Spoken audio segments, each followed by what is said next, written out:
तर नमस्कार मित्रांनो, आज थोडी गाडी टाकली होती आपण दुरुस्त करायला. तर दुरुस्त करून आलेली आहे आणि त्याच्यामध्ये काय बदलाव झाला हे तुम्हाला सांगतो आता मी.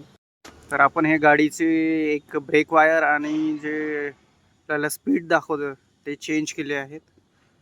ठीक आहे. सगळ्यात दुःखदायी गोष्ट म्हणजे आपली जो मोबाईलला लावायचं मोबाईल स्टँड जो होता तो इथे पूर्णपणे तुटलेला आहे दोस्तो. मित्रांनो, हे पूर्णपणे तुटून गेलं, आपलं पूर्ण वाया गेले. 300 रुपये खर्च लागला होता, कारण की हे ह्या इथे लागतच नाही ह्या इथे. तर आपण ते दुसरा नट आणून लावला होता, तुम्हाला नट दाखव. कसं तरी 120 रुपयाचा नट आणला होता, जो की 4 व्हीलरला लागतो. त्याच्याने कसं तरी ॲडजस्टमेंट केलं होतं त्याला.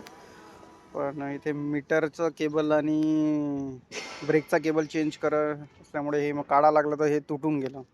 नुकसान झालं आपलं भारी. तर आज मित्रांनो, आपल्या गाडीचं दुरुस्ती करण्यासाठी आपल्याला बिल निघालं 845 रुपये. ऑइल पण टाकलं, ऑइलचा नट पण खराब झाला होता, तो पण टाकला होता. ब्रेक केबल आणि मीटर केबल आणि लेबर चार्जेस 150 रुपये, असे करून 845. ते बरं आहे की इन्स्टामार्टवाले आपल्याला थोडंसं कॅशची मदत करतात. माझं अकाउंट तर मायनसमध्ये आहे.